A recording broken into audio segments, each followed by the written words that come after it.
Children, so here comes our video number 6, in which we will study about the present tense.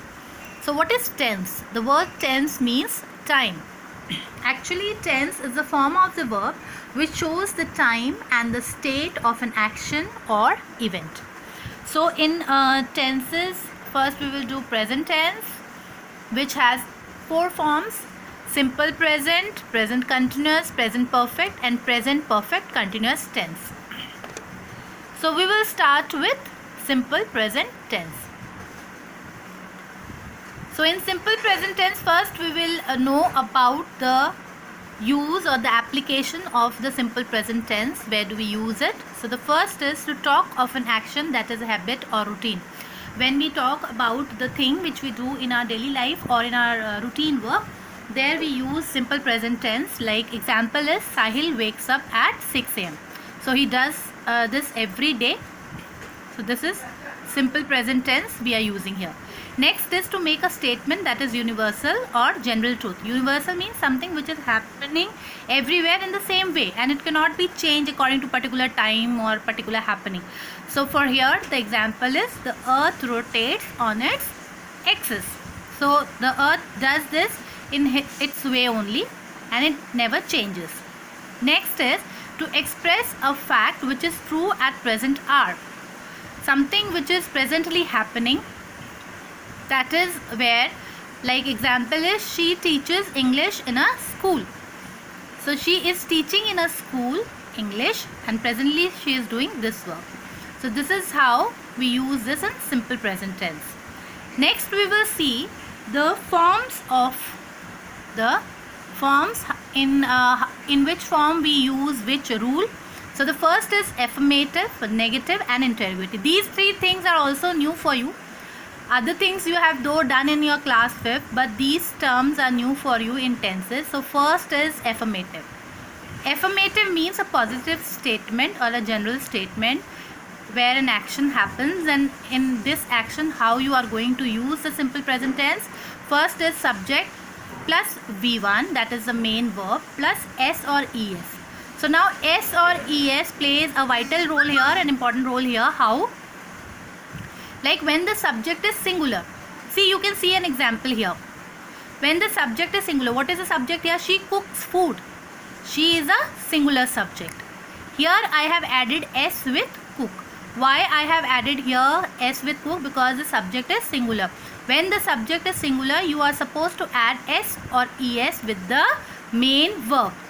And when the subject is plural, next example, they play badminton. Here the main verb is play. So I have not used S or ES with play. Why? Because the subject here is plural. When the subject is singular, you add S or ES. When the subject is plural, you don't add any S or ES. The main verb remains the same, that is V1. So this is our affirmative form.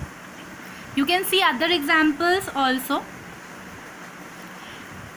One other exception here is I and you. When we talk about I in affirmative form, we don't add any. You will say that I is also singular form, but this is an exception where you are not going to add S or ES with right.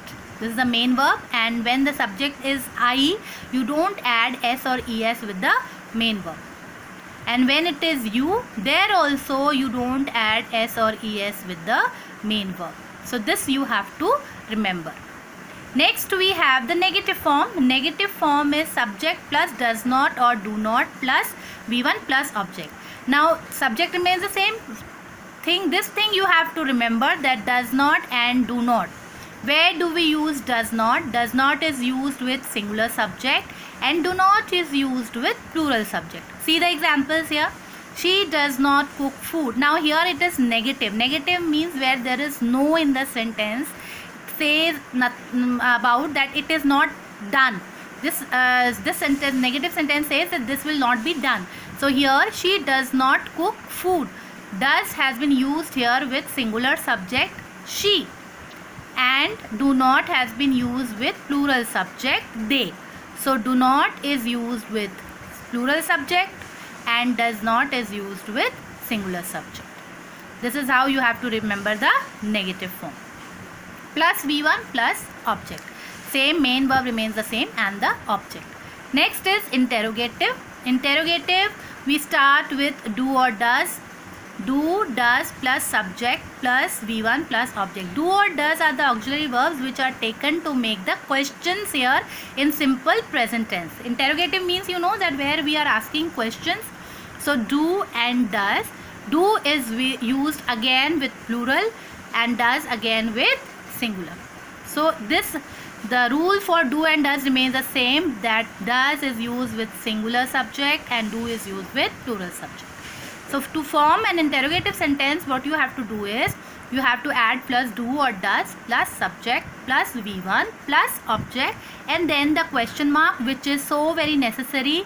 You have to put a question mark at the end of the sentence to confirm that it is an interrogative sentence. Now see the examples. First sentence, I have taken only one sentence. With that only I have made the affirmative, negative and the interrogative sentence, so that it becomes easier for you to understand how the same sentence is changing into negative and the interrogative. Here it was she cooks food, how it changes into negative, does not cook food, and then it becomes interrogative. How we have made it interrogative? See, does she cook food? First is the auxiliary verb, helping verb, then subject, then the verb and then the object and the question mark, which is so very necessary. Then with the plural subject, do they play badminton? Do here is do we will be used with the plural subject. Do they play? Play is the main verb and the object and then the question mark. So this is how you are going to do the affirmative, negative and the interrogative forms in simple present tense. Then I have given a exercise here, the worksheet, which you have to note down. Please go through this video again and again, at least about 3 to 4 times, to understand about the simple present tense, and then you can do with them very easily. You can write down all the sentences very easily. I have given the here I have also given these sentences into the forms directed. You have to do all these things in your notebook. Do them very carefully and write down all the things very neatly in your notebook. If you go through the video again and again, you will understand that all the things are very simple. So here I end up with the simple present tense, and next I'll come up with the present continuous tense. Thank you.